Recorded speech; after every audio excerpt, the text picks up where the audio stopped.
I like over. I don't think 229 is enough. I'm going to want the points. I'm going to take the 5.5.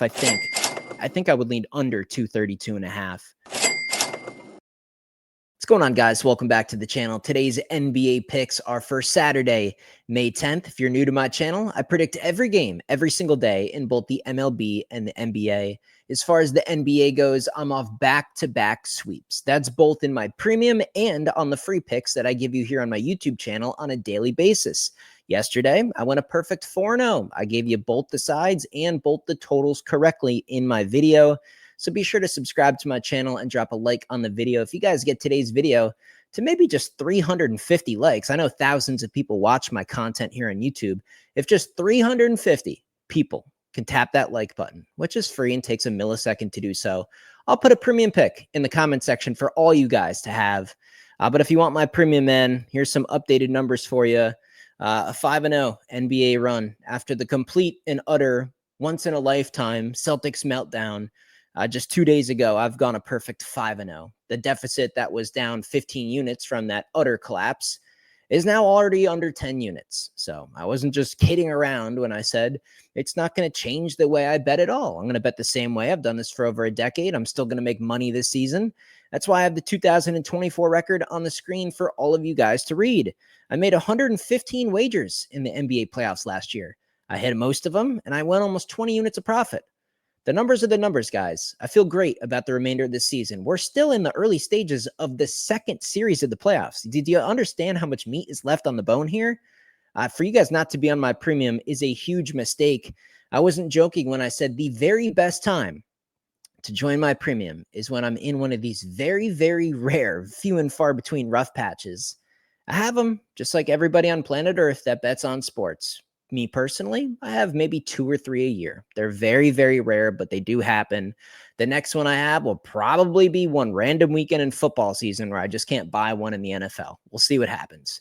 But guys, all my picks, danspicks.net. I got a link to the website right in the description. I'll put the link, pinned in a comment at the top of the comment section.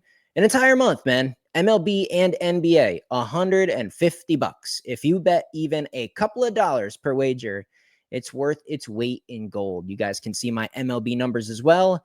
I'm coming off a 5-1 week in baseball. The only wager I lost was one wager here on Friday. I went 1-1 on Friday in the MLB. 5-1 week. I'm 49-33 with 2 ties on the season. That's about a 60% winning percentage. I cashed all last year. I'm going to do the same this year. And baseball will get it'll get increasingly more accurate as we get into the season and build our sample size. So baseball is rocking and rolling. NBA is back to about a 500 record. We're still down from that 15-unit colossal slap in the face from the Celtics collapse. But I'm not worried at all, man. We'll be back in profit before you can blink. So I'm ready to attack these games, man. Let's do it. Let's do it. Let me bring up Outlier and let's go over these 2 games. Let me know in the comment section what bets you guys like. So let's go to games. Let's go to today. We got the Celtics. All right, we got the Celtics. They are laying 5.5 on the road here.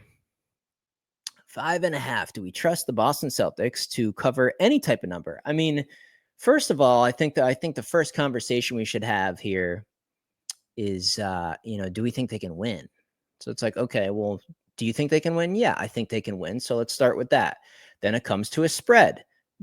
Can they hold on? Can they hold on and win by 6 or more? I'm going to click on this game in just a second. This is one game where I do think it's important to look at betting, public betting information. I'm assuming the Knicks are going to be a world record public underdog.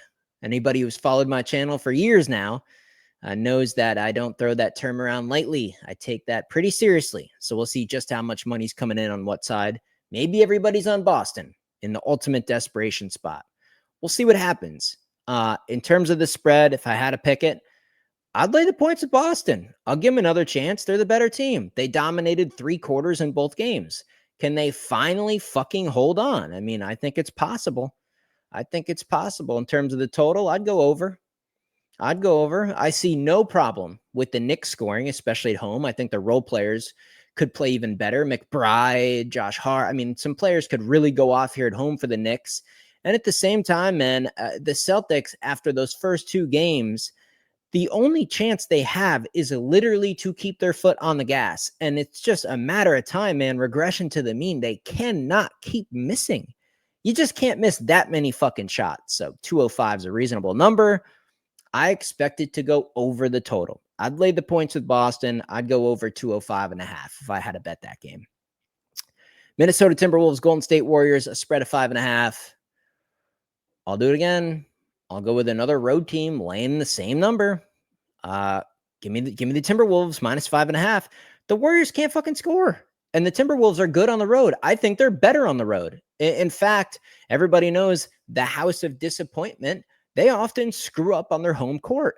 We saw them go to LA and have success. I expect them to have success here. The Warriors, I mean, look, I like the effort. They are better coached. They do have a better scheme. They are more organized. They have better team chemistry. They just don't have the guys. I mean, to ultimately cover a spread or win a game here, you got to put the ball in the hoop. And I just don't see them doing that enough to cover the spread. So I'll lay the points with the Timberwolves, and I'll go under the total because I think the Warriors defense, especially with the extra energy from the home crowd, I expect it to be exceptional. And at the same time, the Warriors can't fucking score. So 200 points, I don't know, 100 apiece average. It just seems like a little bit too much. I could see the game being 90 to 85, or well, I guess that would be a cover for the Warriors. You guys know what I mean, man. Somewhere in the 80s to somewhere in the upper 90s, maybe. I mean, that kind of makes sense to me. I'd go under. I'd go under the 200.5. I'd lay the points. Let's look at some prop bets. Let's see what we can find for this Boston game. So here's the matchup. We can look through all this public betting information. Interesting. Okay, so a lot of money, at least for now. I mean, tons of money is going to pour in here on Saturday. It's a weekend, so a lot of people are going to wake up tomorrow morning and place bets. So we'll see how the markets adjust through the day. But right now, yeah, a lot of money on Boston. I mean, 87% of the fucking money is on Boston against the spread. I cannot believe it. But the splits are okay. I mean, it's only 68% of the tickets. It's almost 90% of the money. So the splits look okay, but it's the world's on them. But we saw that with the Cavs, man. If I had one regret from yesterday, it would be not betting the Cavs because they were just so freaking public. And, although we thought those three players were going to end up going, Mobley and Garland and Hunter, we weren't sure they were going to be 100% or how effective they'd be. So throw in a little bit of uncertainty and the fact that the whole world bet the Cavs and the fact that the line got up to like 5 or 6. That's why I put them in a money line parlay. With one more thing left, I knew I wanted action. I had faith in them to get the job done. Then the number just got out of control. I couldn't stomach it. So yeah, interesting here. Let's go up to prop bets, see if I can find one here. And these have been doing good, man. If you guys have been paying attention to what I've been reading here, man, I just give you a couple at the top. I mean, there are tons of these. This is just for one game, dozens and dozens and dozens of great data-backed prop bets. Let's look at the second one down. Karl Anthony Towns failed to exceed 1.5 assists in six of his last 7 games versus top 10 defenses for assists allowed. Assists, man. I mean, he either just kind of takes a ball and shoots, or he doesn't, he's not exceeding 1.5 assists. He's averaging 0.9, not even 1 per game. So not bad. 6 out of 7. That's an 86% hit rate over 7 games. Again, versus top 10 defenses versus assists allowed.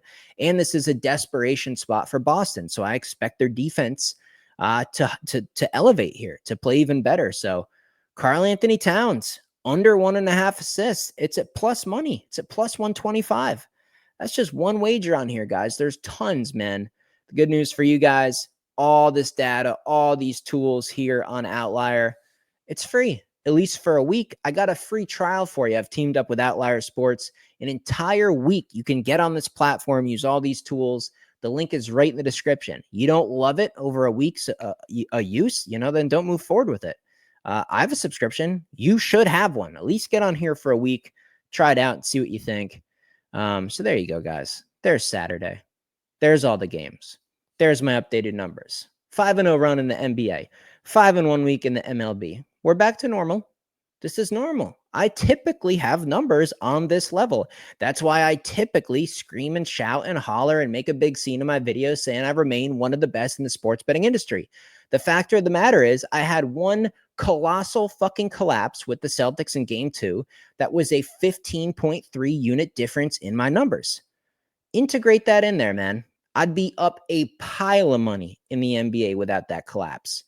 So overall, if you can just, bypass the one fucking traumatic event where they collapsed for a second time up 20 points with a quarter left, we can just zap that out of our brainwaves, man. My picks have remained absolutely scorching hot. We're going to continue. It's only a matter of time before that -9 is down to even. And then we're going to start building some profit back up. We'll see how high we can get this year. It's going to be in profit. I win every sport every year. It's fully documented. I'll see you in the next video.